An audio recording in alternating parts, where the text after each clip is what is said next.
Perdagangan kelapa sawit itu setelah Presiden minta saya untuk merintahkan saya untuk nanganin, itu ditanganin, dan pelaksana itu si Rahmat ini juga. Itu kita baru tahu, ternyata di dalam itu kungfunya banyak sekali. Kita akan mengaudit semua pengusaha kelapa sawit. Berapa luasan kamu punya, terus kemudian status tanahmu, plasmamu, produksimu, sampai headquartermu. Headquartermu tidak boleh di luar negeri, harus dalam negeri. Karena ini semua kita buat terintegrasi, digitalize. Jadi dengan ini semua saya pikir kita akan ada penerimaan negara pasti bertambah.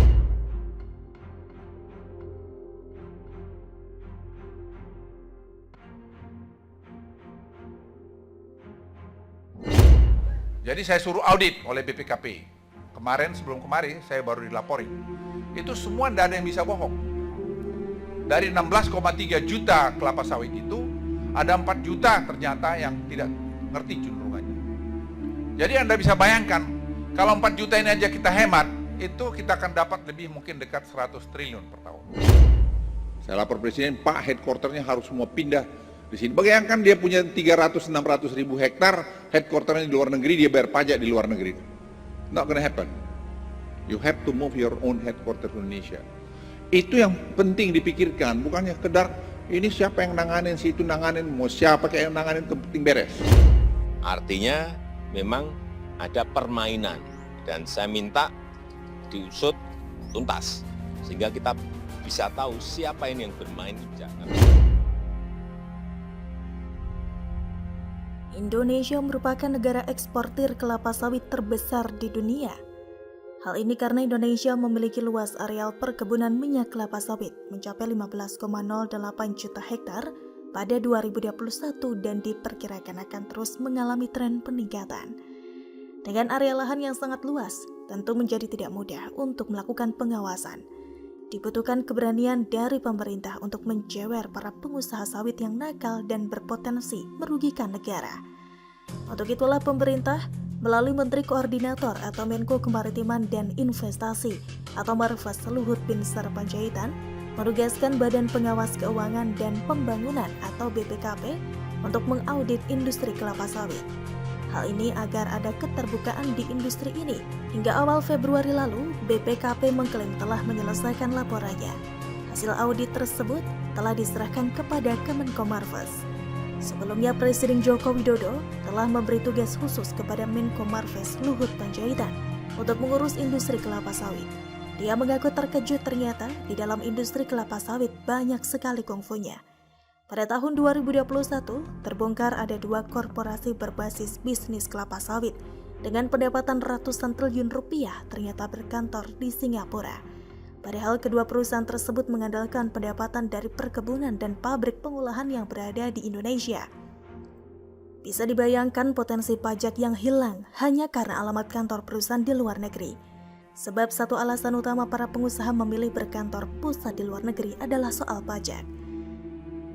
Hal ini dibuktikan dari top 25 orang terkaya Indonesia versi Forbes adalah pemilik perusahaan sawit yang berkantor di Singapura. Selain lokasi, para pengusaha sawit juga mendapatkan biaya atau investasi dari bohir Singapura. Mengapa Singapura menjadi surga bagi pemain sawit untuk mendapatkan pinjaman? Secara geografis dekat dengan Sumatera dan Kalimantan yang merupakan sebaran lokasi lahan sawit terbesar. Singapura menjadi tempat berkumpulnya para pengusaha se-Asia memutar uangnya melalui jasa keuangan yang menjadi aset devisa negara semenanjung itu. Sawah ladang para konglomerat Asia tersebar di Indonesia, Malaysia, Thailand, dan Vietnam. Namun kantor dan markas besar berada di Singapura yang memberi perlindungan khusus untuk transaksi perdagangan hingga meminimalisir pajak para pengusaha. Singapura pula lah menjadi negara paling banyak menyimpan dan mengamankan uang konglomerat Indonesia.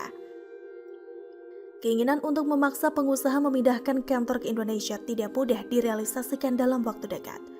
Resistensi bisa muncul dari pihak perusahaan. Untuk itu dibutuhkan langkah strategis dan persuasif melalui berbagai kebijakan, termasuk kebijakan fiskal.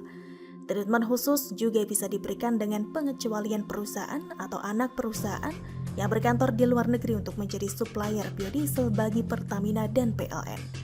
Untuk diketahui saat ini, 3 supplier terbesar biodiesel ke Pertamina adalah perusahaan dari korporasi yang berkantor di Singapura. Kebijakan-kebijakan khusus perlu dilakukan untuk menunjukkan keberpihakan bagi perusahaan yang berkantor di dalam negeri. Dengan demikian, perusahaan didasarkan secara persuasif bahwa memilih berkantor di luar negeri demi penghindaran pajak akan merugikan secara bisnis. Kecenderungan perusahaan-perusahaan sawit raksasa ini perlu disikapi melalui kebijakan perpajakan yang tegas. Dibutuhkan rekayasa objek pajak khusus untuk badan atau pribadi yang memanfaatkan ruang atau celah bisnis untuk melakukan praktek tax avoidance. Sementara ini kita memang hanya dapat kebanggaan menjadi produsen sawit terbesar di dunia. Namun pemasukan untuk negara banyak hilang di teluk mafia perkebunan yang bermarkas di Singapura. Mereka yang semakin kaya dengan cara memperkerjakan rakyat dan mengelabuhi negara melalui pejabat busuk dan politikus hitam.